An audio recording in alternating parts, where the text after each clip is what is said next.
Good morning. Have you ever looked in the mirror and quietly asked yourself, is this it? Is this what life's supposed to be? I've been there, many of us have, because at some point, we all want the same thing, a life of meaning. And yet we chase goals, tick boxes, and still feel empty. But what if I told you there are rules, not laws, not commandments, but universal truths, guiding principles that, if followed, give life clarity, direction, and fulfillment? Today, I want to share with you 5 rules that everyone must follow in life. But I'll go a step further. I'll share 6 key lessons embedded in these rules, truths that will stick with you long after you leave this room. We live in a world saturated with noise, images curated to perfection, achievements broadcast like fireworks, and ambitions that often aren't even ours. Every day, we scroll through lives edited down to highlight reels, and in doing so, we slowly lose the ability to hear the most important voice, our own. But here's what no filter can cover. When something doesn't feel right inside, it doesn't matter how good it looks on the outside. Self-honesty is the quiet revolution. It's the first, most terrifying, and most liberating step toward a life that actually means something. You see, self-honesty is not a gentle whisper. It's a raw mirror. It's the kind of truth that doesn't flatter. It calls you out. It peels back the layers not to expose you but to free you. And it begins in the quiet moments when you stop performing and start listening. Who are you when no one's watching? Who are you when the applause stops? That's where your real life begins. I met a man once, David.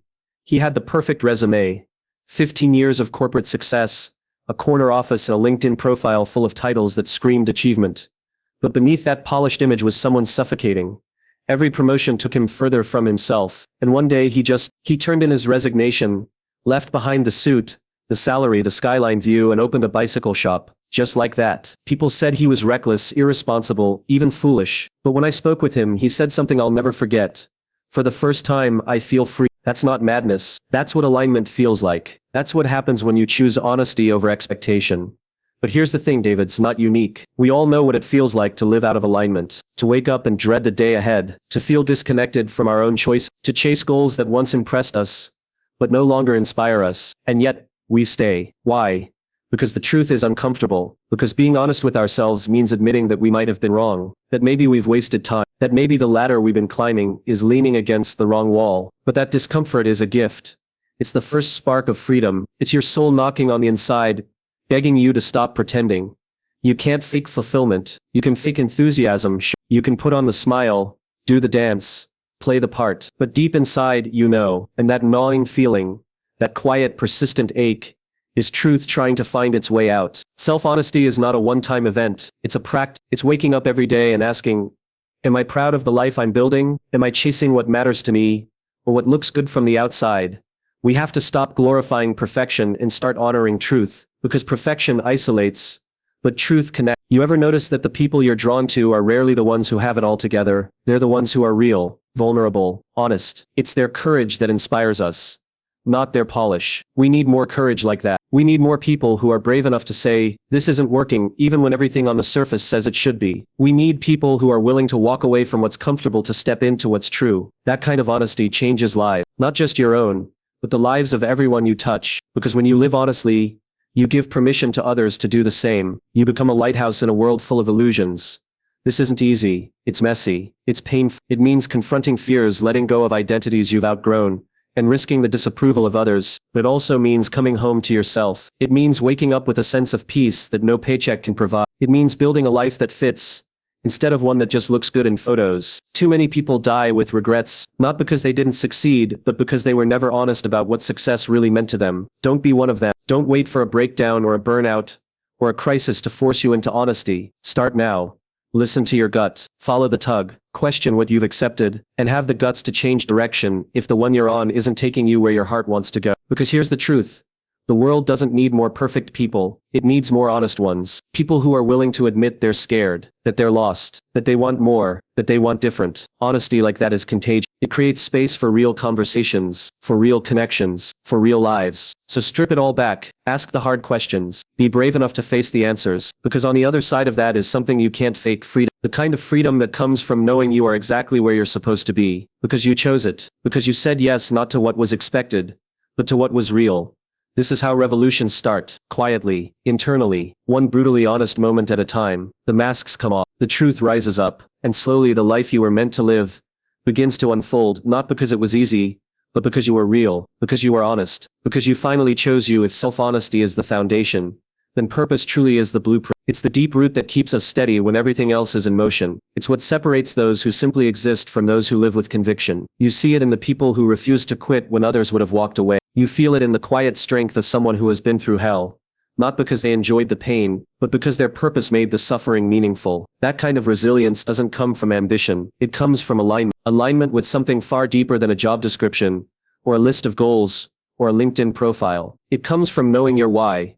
Let's strip it down. Every fulfilled person you've ever met, truly fulfilled, not just successful on paper, they have something in common. They know why they do what they do. They don't wake up and move through life hoping to be lucky. They move with intention, and that intention isn't crafted out of convenience or ego. It's born from values, from vision, from a fire inside that doesn't flicker when the winds of challenge blow hard. Think of the world changers, the ones we remember. They didn't get where they are because it was easy. They were tested. Malala Yousafzai wasn't seeking fame or recognition when she fought for girls' education. She wasn't trying to build a brand. She was just living in truth, living her why. And that why was so compelling, so much greater than her own comfort, that even after being shot in the face, she came back with more determination, not less. What do you think gives a person that kind of power? It's not genetics, it's not luck, it's not being fearless, it's being anchored to a cause that's worth more than fear. Most of us spend too much of our lives chasing approval, applause, or achievement, but all of that fades, all of that is fragile. The paycheck can stop, the title can disappear, the status can crumble, and when it does,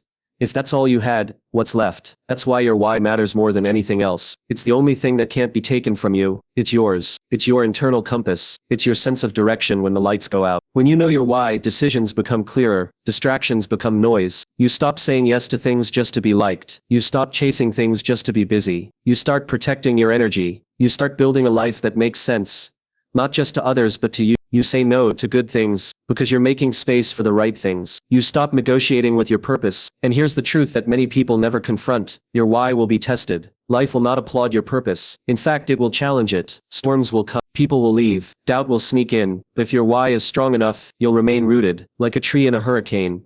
You may sway, but you won't snap, because your foundation isn't built on ease. It's built on meaning.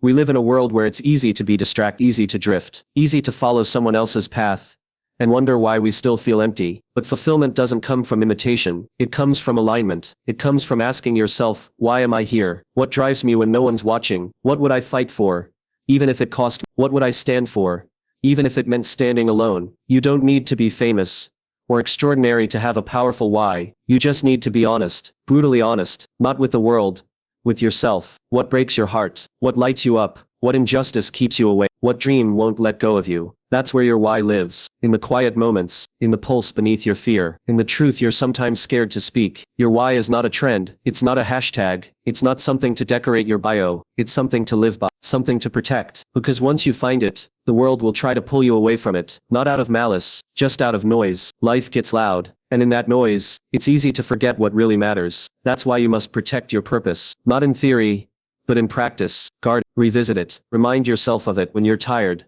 when you're frustrated, when you feel like giving up. You'll know you've found your why when it becomes harder to quit than to continue, when it costs you to stay the course, but the thought of abandoning it costs you more. That's the beauty of purpose. It turns ordinary people into forces of nature, not because they're invincible, but because they're grounded, and that grounding is what makes the storms survivable.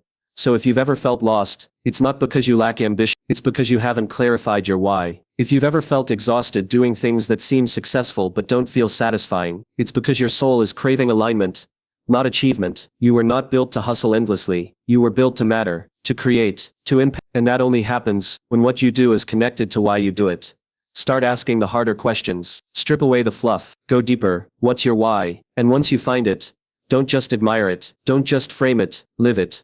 Breathe it. Defend. Because that's the only thing that will carry you through the moments when everything else falls apart. That's what legacy is made of. Not perfection, but purpose. So rule 2 isn't just a rule. It's a reminder, a challenge, a calling. Define your why. And when life shakes you, and it will, let your why be the thing that keeps you steady. Because in the end, the people who change the world aren't the ones who had it easiest. They're the ones who knew what they stood for and never let. Here's something most people avoid saying out loud. Growth hurts. Right. It's not elegant. It's not easy. And it's certainly not comfortable. But growth is the quiet, steady companion of greatness. It sneaks in when we're sweating, doubting, questioning whether we're good enough. It shows up when the world tells us to settle, when the easier path is calling our name and everything in us wants to say yes. But growth whispers something else. Keep going. We all say we want to be better. We want more love, more meaning, more peace. But we don't always want to walk the road that gets us there. Why? Because that road is steep. It's full of moments that challenge our pride, our patience, our assumptions. It's filled with setbacks that force us to examine who we are and what we stand for. Growth means shedding layers. It means letting go of habits, beliefs, and sometimes even people that no longer serve the person we are becoming. Comfort is seductive. It tells us, "You're fine right here." It wraps us in a warm blanket of familiarity and says, "Why risk it?" Comfort doesn't like change. It doesn't want disruption. But the problem is, nothing extraordinary has ever been born in comfort. Comfort doesn't lead revolutions. Comfort doesn't build dreams. Comfort never changed a life, not truly. It just holds it in place, steady, safe, and ultimately stagnant. Think back to a moment in your life when you grew the most. Was it when everything was going smoothly? Or was it when life brought you to your knees? When things felt uncertain? When you were forced to dig deep and discover parts of yourself you didn't even know existed? That's the beauty of growth. It introduces us to our resilience. It teaches us to get back up, even when we're bruised and shaken. It shows us that fear is not something to run from, but something to walk through, one trembling step at a time. There's a reason why discomfort precedes transformation. It's because the very stretch that feels like it might break us, is what shapes us. It's the pressure that forms diamonds. It's the heat that purifies gold. It's the resistance that builds strength. The truth is, the choice between growth and comfort is a decision you will face every single day. And most days, the choice won't feel like a dramatic turning point. It'll be subtle.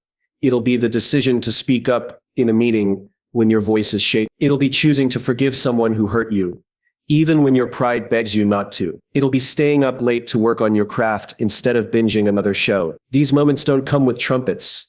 They don't announce themselves, but they matter. A study from Stanford revealed something extraordinary. People who actively sought out challenges, who leaned into discomfort instead of avoiding it, performed 43% better over time than those who stayed in their comfort zones. Why? Not because they were smarter, not because they had more talent, but because they were willing to fail forward. They understood that every failure was just a stepping stone, not a dead end. They knew that falling short was not a sign of defeat, but a signal that they were moving, stretching, expanding, evolving. We live in a world that often tells us to curate perfection, to only show the polished version of our lives. But growth happens in the messy, unfiltered moments. It happens in the tears, the sweat, the self-doubt. Growth isn't always pretty. In fact, it rarely is, but it's always worth it. There's something deeply human about choosing growth. It connects us. It reminds us that we are not alone in our struggles, that beneath the surface of every confident smile, every polished presentation, every success story, there was once fear and doubt and failure. We admire those who rise, not because they never fell, but because they refused to stay down, because they made the hard choice, the brave choice, the choice to grow. And let's be honest, the easy route is always available. It's always there, ready to welcome you with open arms. But the easy route never leads anywhere new. It just circles back to where you started. It's growth that breaks the loop. It's growth that opens doors you didn't know existed. It's growth that leads you to become someone you never imagined you could be. Choosing growth is not a one-time decision. It's a lifestyle. It's a commitment to discomfort, to challenge, to possibility. It's the willingness to be a beginner, again and again, to ask for help, to admit when you're wrong, to apologize, to keep learning, to stay curious. It's also a promise to yourself, a promise that you won't let fear dictate your future, that you won't let temporary pain rob you of long-term potential, that you will stretch, even when it's hard, that you will rise, even when you stumble, that you will evolve, even when it's inconvenient. Because everything you want, everything is on the other side of that discomfort. Love, success, fulfillment, peace. It doesn't live in your comfort zone. It lives just beyond it. And that means you have to go get it. You have to step into the unknown, face the uncertainty, embrace the growing pains. Growth is not about perfection. It's about persistence. It's about showing up when it's hard. It's about daring to be more, even when you feel like less. And it's about remembering that your story is not finished. That every challenge, every setback, every uncomfortable moment is just a chapter in the greater story of who you are becoming. So when life gives you the choice, and it will, between what's easy and what will make you grow, choose growth every time, not because it's the safe choice, but because it's the only one that leads anywhere worth going. We live in a time of unprecedented connection, billions of people linked through devices, networks, and platforms. We have followers, likes, shares, and DMs. We can FaceTime across the world in seconds, send a thought into the digital ether, and have it read by thousands. And yet, so many people feel alone, not just alone in a quiet room, but alone in the heart, disconnected, isolated, unseen, unheard. How is it possible that with all this connectivity, we're starving for connection? The truth is, there's a difference between contact and connection, between a transaction and a relationship, and far too often we're confusing one for the other. We shake hands, but we don't hold space. We exchange information, but not emotion. We make deals, but forget to make people feel seen. We live in a world of efficiency, where everything is optimized, automated, and accelerated. But in the process of speeding up, we've forgotten the slow magic of human connection, of being present, of caring without agenda, of listening without waiting for our turn to speak. You see, life isn't a solo act, it's a symphony. And it's not about being the loudest instrument, it's about playing in harmony. We are wired for connection, built to belong, made to matter to each other. And when we forget that, we lose something essential to our humanity. No one thrives in isolation. Even the strongest among us needs someone to lean on. Even the most independent soul needs to be understood. I remember when I was younger, I thought success was something I could achieve alone. I thought the goal was to climb higher, run faster, I thought relationships were a means to an end, contacts that could help me win. But over time, I learned that real success, the kind that nourishes your soul, not just your ego, is always built on relationships. The people who show up when there's nothing in it for them. The conversations that make you feel like you're not alone in your struggle. The moments of grace, where someone simply sees you and accepts you without judgment. It's not about the number of people who know your name. It's about the few who know your story and still choose to stand beside you. Your value in this world isn't measured by how many followers you have, but by how many people would genuinely miss you if you disappeared tomorrow. We spend so much time curating our lives for approval, chasing applause,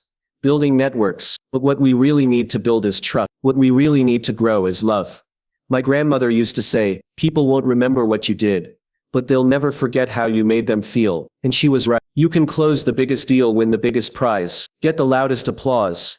But if the people around you don't feel valued, none of it will matter, because long after the moment passes, what stays is the emotional imprint. That's what lingers. That's what shapes us. That's what makes us feel alive. So let me ask you, are you investing in people, or using them as tools? Are you building real relationships, or just transactional ones? Are you showing up for others when they need you most, or only when it's convenient? The truth is, the depth of your life will be directly tied to the depth of your relationships. If you want to go fast, go alone. But if you want to go far, go together. We've all heard that, but few of us really live. Relationships are not built in grand gestures.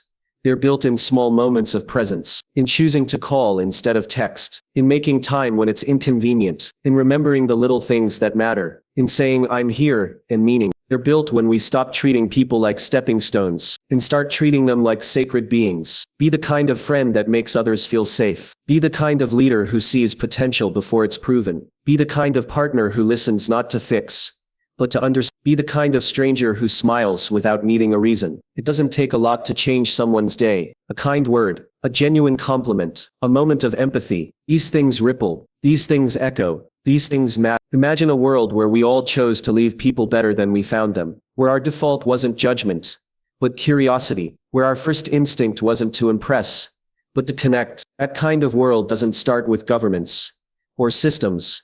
It starts with each of us. One conversation at a time, one act of kindness at a time, one honest, how are you, really at a time. You don't need a title to lead in, you don't need permission to love. Every day, you have the chance to be a source of light for someone else. Every day, you get to decide whether you will contribute to someone's pain or to their healing. That's real power, that's real legacy.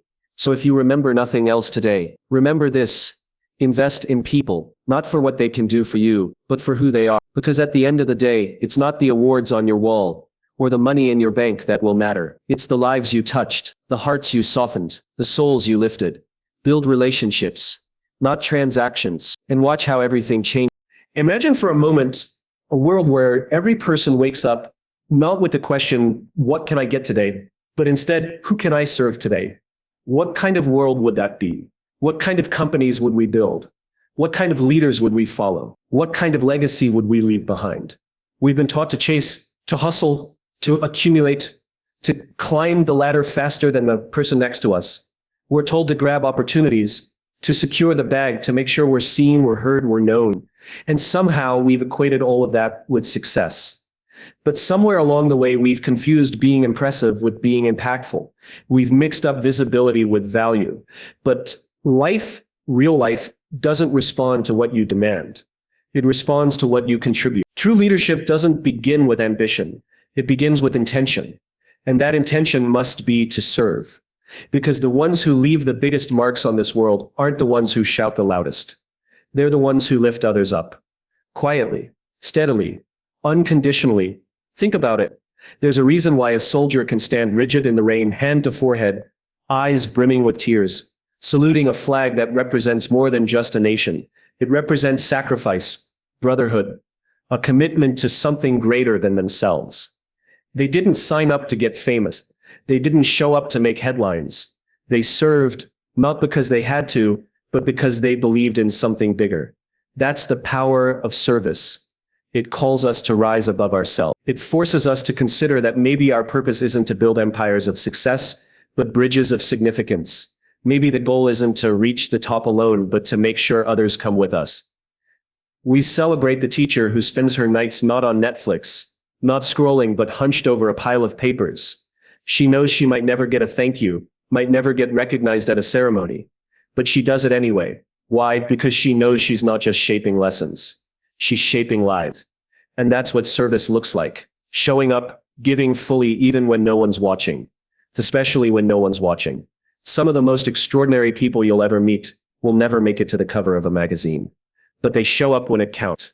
They bring meals to a grieving neighbor. They mentor someone who's struggling. They check in on the friend who's pretending to be okay. That's service. That's leadership.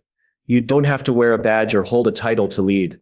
You just have to decide that your life will be about more than you. That your time, your talents, your presence, they exist to make someone else's load a little lighter. That's where the magic is.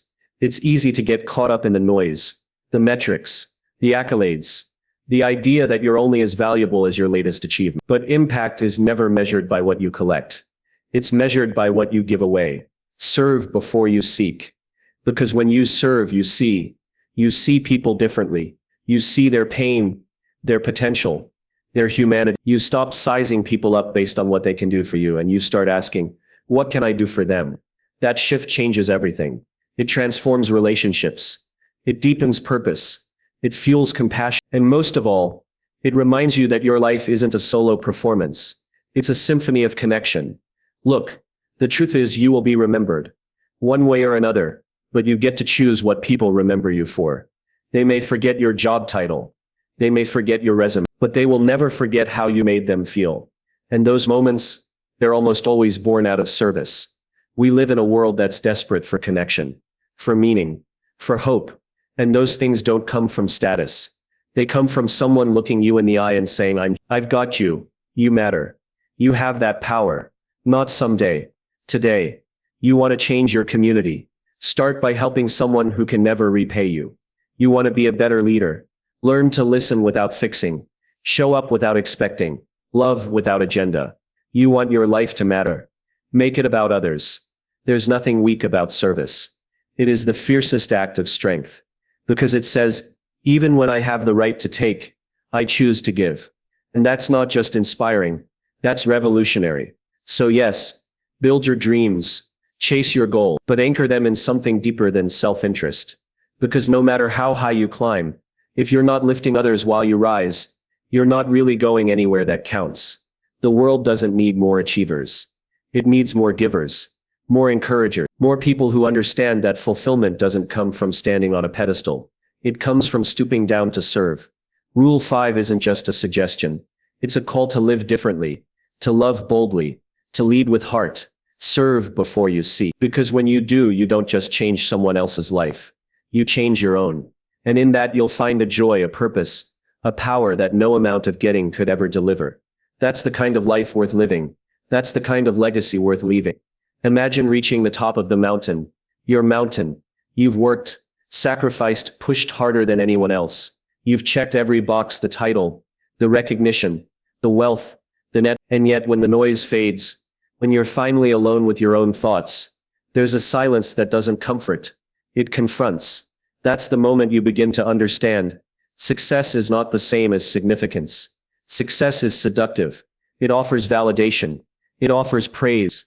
It gets you the reserved seat, the first-class ticket, the handshakes in rooms filled with important people. But it doesn't guarantee you'll feel whole. Success in its most basic form is about achievement. Metrics, numbers. You can chase it with a plan, measure it with graphs, showcase it with photos. But significance can't be tracked in quarterly reports. It doesn't show up on a balance sheet. Significance is quieter, but deeper. It doesn't scream, it whispers. And it lingers. We are living in a world that glorifies speed, hustle, and visibility. From a young age, we're taught to strive, to win, to compete. And there's nothing wrong with striving. There's beauty in human ambition. But when the striving becomes the point, when we confuse motion for meaning, we end up running in circles. That's why you see people who seem to have it all but still feel like something's missing. That's why the wealthiest man in the room can still be the loneliest. That's why the leader with the loudest applause may still fall asleep questioning his worth.